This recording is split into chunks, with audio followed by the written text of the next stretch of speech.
দুর্গাপুর মহকুমা মডেল আদালতে পর্যাপ্ত পরিকাঠামোর অভাব এবং দুর্নীতির অভিযোগ তুলে আইনজীবীরা সোমবার থেকে দুদিনের কর্মবিরতি শুরু করেছেন, যা মঙ্গলবার পর্যন্ত চলবে।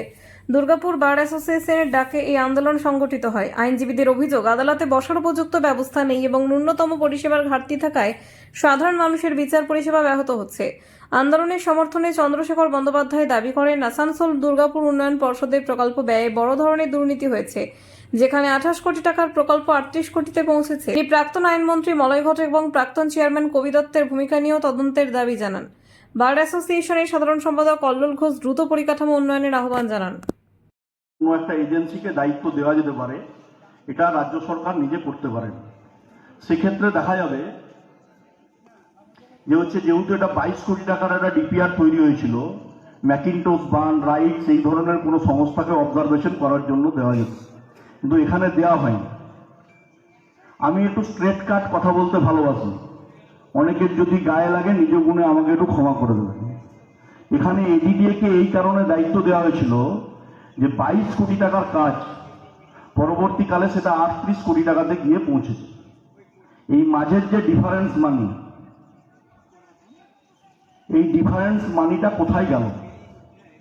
প্রথম এটা আমি যদি কোনো আরটিআই করার প্রয়োজন হয় আপনাদের কাছে আসতাম। আমি আপনাদের অনুরোধ করব, আপনারা আরটিআই করে এটাকে বের করুন যে 22 কোটি টাকার ডিপিআর কেন 38 কোটিতে পৌঁছে গেল। 81,000 টাকা একটা চেয়ারের দাম ফরেস্ট এখানে ঠিক করেছে। চেয়ারটাতে দু সাইডে দুটো করে ব্রেক মারা, সেই চেয়ারটার ভ্যালু হচ্ছে 81,000 টাকা। আর একটা এসির মূল্য 1,31,000 টাকা বিলিং করা হয়েছে। এটা একটা বড় মাপের দুর্নীতি। এই দুর্নীতির সাথে যুক্ত যারা, তিনি যদি প্রাক্তন আইনমন্ত্রী হন, তিনি যদি এডিডিএ চেয়ারম্যান হন, আর তিনি যদি পাতালের ভেতরেও থাকে। বর্তমান বাংলার মুখ্যমন্ত্রীর নাম শুভেন্দু অধিকারী আর ভারতবর্ষের প্রধানমন্ত্রীর নাম নরেন্দ্র মোদী। না খাউঙ্গা না খানে দুঙ্গা, ওই পাতালের ভেতর থেকে যদি মলয়বাবু যুক্ত থাকেন আর কবি দত্ত যুক্ত থাকেন, একদম টেনে বার করা হবে যারা এই টাকার লুটপাট করেছে। দেখুন, আমরা ধর্মঘটনা পেন ডাউন করেছি আজকে এবং আগামীকাল দুদিন থাকবে। এটা প্রতীকী আমরা পেন ডাউন করেছি। কারণ হচ্ছে, আপনারা জানেন যে নতুন কোর্ট বিল্ডিং হয়েছে, 22 কোটি 38 কোটিতে পৌঁছে গেছে। অথচ আমরা দেখতে পাচ্ছি সাধারণ মানুষ, যারা কোর্টের সঙ্গে যুক্ত মানুষ, অর্থাৎ লয়ার্স, ল ক্লার্কস, টাইপিস্ট বা এর আনুষঙ্গিক আরও লোক থাকে, যাদের কোনো রকম প্ল্যান বা ব্যবস্থা তাদের বসার, তাদের কাজ করার, তাদের সঠিকভাবে মানুষকে পরিষেবা দেওয়ার যে ব্যবস্থাগুলো থাকা উচিত, সেইগুলো কোনো ব্যবস্থা তারা করেননি।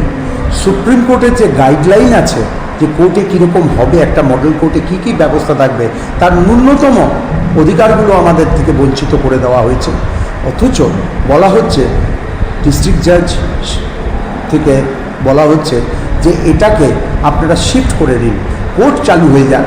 লয়াররা কোথায় বসবে জানা নেই, লিটিগেন্ট পাবলিক কীভাবে আসবে, কোথায় বসবে, কোথায় জল খাবে, কোথায় তাদের ওয়াশরুম হবে, কোথায় মানুষ রেস্ট নেবে, কোথায় কনসালটেশন হবে, তার কোনো ব্যবস্থা নেই। অথচ ওনারা বলছেন যে কোর্ট বিল্ডিং আমরা চালু করে দিতে চাই। এটা ওনাদের ব্যক্তিগত হয়তো লাভ লোকসানের ব্যাপার থাকতে পারে, ওনাদের প্রফেশনাল হয়তো লাভ লোকসানের ব্যাপার থাকতে পারে, ওনাদের উন্নতির ক্ষেত্রে হয়তো সোপান হতে পারে, কিন্তু এটা দুর্গাপুরের মানুষের কোনো উপকারে লাগবে না।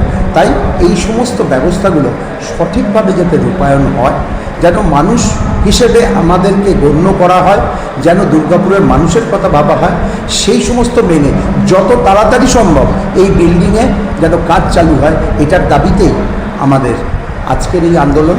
এই আন্দোলন আমরা চাইছি যত তাড়াতাড়ি সম্ভব এই কোর্ট বিল্ডিং চালু হোক, সঠিকভাবে মানুষের অধিকারকে সম্মান দিয়ে, মর্যাদা দিয়ে এবং লয়ার্সদের সম্মানের সঙ্গে পুনর্বাসনের ব্যবস্থার মাধ্যমে যেন এটা হয়। তার জন্য আপনাদের এই ধর্ণা চর্চা দেখলাম নতুন বিধায়ক নিয়ে এসেছিলেন, প্রতিশ্রুতি দিলেন, কি বলবেন? দেখুন, নতুন বিধায়কের আজকের এই উদ্যোগ শুধু আকর্ষণীয় নয়, সম্মান, আমাদের পক্ষে সম্মানজনক এবং এটাতে আমরা উৎসাহিত। তিনি এখান থেকে আমাদের বলেছেন আজকের ক্যাবিনেট মিটিংয়ে উনি এই বিষয়টা তুলবেন, আমাদের চিঠি দিতে বলেছেন, আমরা মেল করে দিয়েছি। ওনার এই মেলে উনি আজকেই মাননীয় মুখ্যমন্ত্রীর কাছে এই বিষয় তুলবে যে দুর্গাপুরের মানুষের এই অধিকার থেকে তাদেরকে বঞ্চিত করা যাবে না। এই আশ্বাস উনি দিয়েছেন। ওনার আশ্বাসের প্রতি সহমর্মিতা রেখে এবং উনি বলেছেন যতক্ষণ না আপনারা আপনাদের দাবি যেটা করেছেন সেটা সঠিক রূপায়ণ হয় ততক্ষণ অবধি কোনো কোর্ট বিল্ডিং স্থানান্তরে আপনারা অংশগ্রহণ করবেন না বা আপনারা এই বিল্ডিংয়ে আসবেন না। আমরা তার প্রতি কৃতজ্ঞ আমাদের আন্দোলনের সাথী হওয়ার জন্য। আমার নাম অল্লল ঘোষ, আমি দুর্গাপুর বার অ্যাসোসিয়েশনের সাধারণ সম্পাদক।